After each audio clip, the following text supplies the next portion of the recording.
Today in this video, we're going to talk about something that you really don't think about when it's time for you to try to get a mortgage. And that is what we call payment shock. Check it out.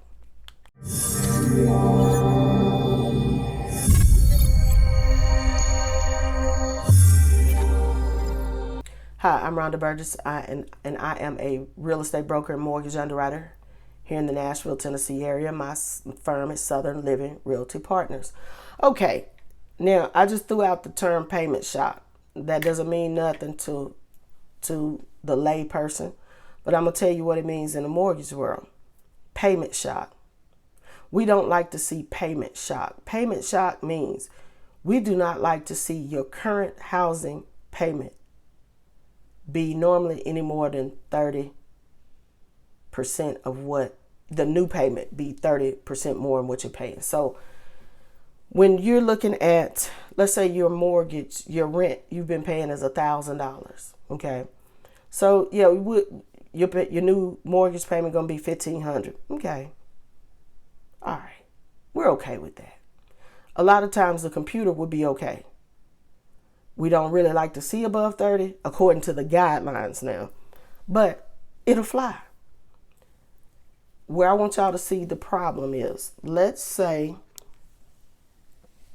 that you have no rental history. Okay.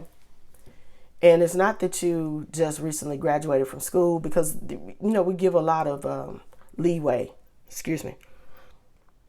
when people are just graduating from college, and we know they've been staying at home, or they've been, living in a dorm or whatever. And this is going to be their first home. Okay, cool. The problem where you run into payment shock is some of you people who you've been living at home for years, or you've been living with somebody and there's nothing in your name. There's no rental. There's no nothing. If you are living with a family member, there's normally not a lease. There's no written agreement. There's no nothing. So your previous rent would be zero. Okay. So then when you're going from zero to a $2,000 a month payment, that's payment shock. That is payment shock. The first of all, the underwriting computer is going to be like, hey, we got payments. It's going to be waving a little red flag. You've got payment shock on this one.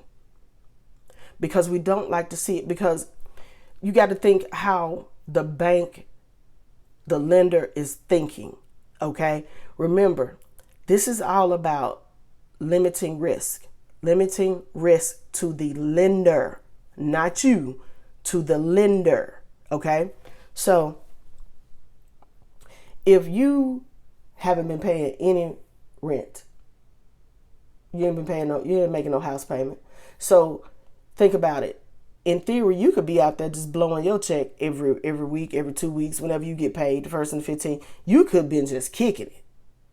And again, this is where those compensating factors come in, and you don't have no reserves. See, the deal has to make sense. As we say these days, make it make sense. It's got to make sense. So if you're telling me that Jane Doe has been living at home, okay, for the past X number of years, or Jane Doe's been living with John Doe, and everything's in John's name, the rent, the lease, whatever, is in John's name. So you telling me Jane has not been obligated to pay anything on that, okay? Secondly, we have no history whatsoever. So let's say Jane and John are splitting the rent 50-50. But remember, the lease is in John's name. So Jane needs to have some type of record of where she's been paying her part of the rent. Even if she's giving it to John, write a check, do something, you know what I'm saying? Get a receipt or something. Jane has no rental history. She has nothing. So then Jane needs to be coming to the table with quite a bit of reserves. She should have reserves. She should have 2-3 months reserves, because see, on paper, Jane's not paying anything. So What Jane needs to be doing, should have been doing the whole time she been in this lease, whether she with roommates, she with, boyfriend, girlfriend, she living at home with mom and daddy, whatever she doing, she needs to have some type of receipt, some type of history of making some type of payment. Because otherwise we're getting into payment shock.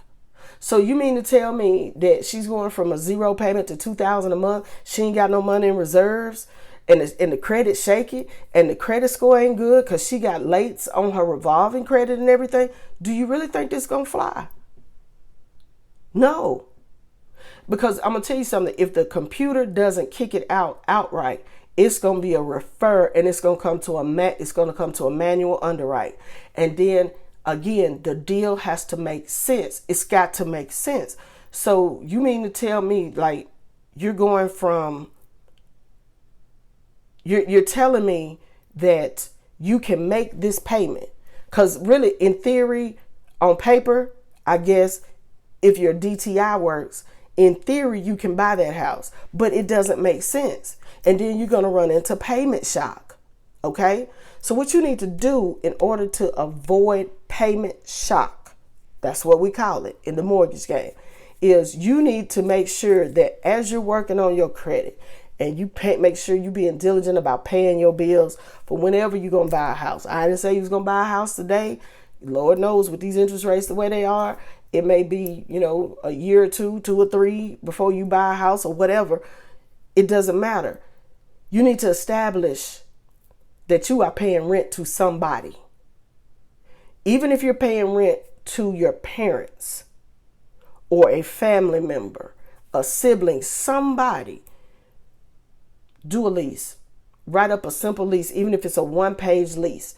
Pay that person. You pay your rent to that person or to that entity. Use a check. A check. Because that way you can see it.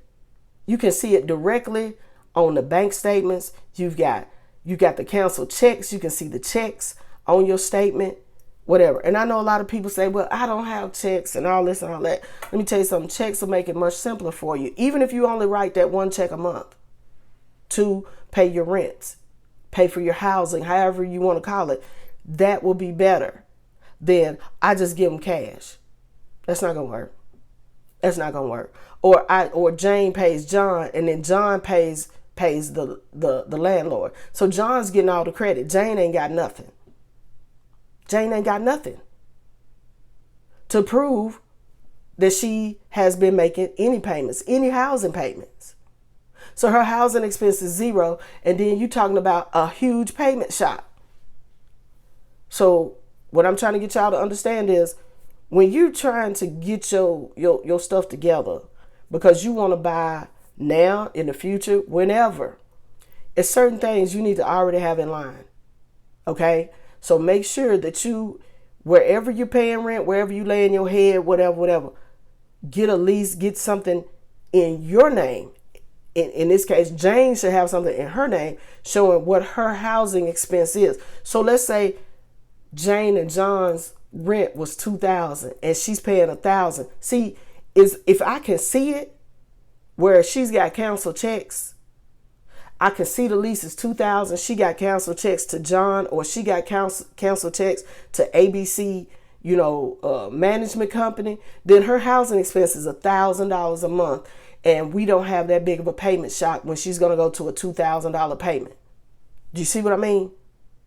You have to be cognizant of so much, because again, remember, the lender's all about minimizing risk to the lender. So they want to know that you are used to making $1,000 payment every month. If your new mortgage is going to be $2,000 or $1,500 or whatever, they want to see a history that you not only know how to pay your revolving credit, your credit cards and in installment loans, your car note and stuff like that, but we want to see that you have a history of paying that big housing expense every month. Again, my name is Rhonda Burgess, and I'm a real estate broker and mortgage underwriter here in the Nashville, Tennessee area. If you have found this video to be of help to you, please consider sharing it with someone who you know could use it. Give the video a thumbs up. And as always, thank you and have a blessed day.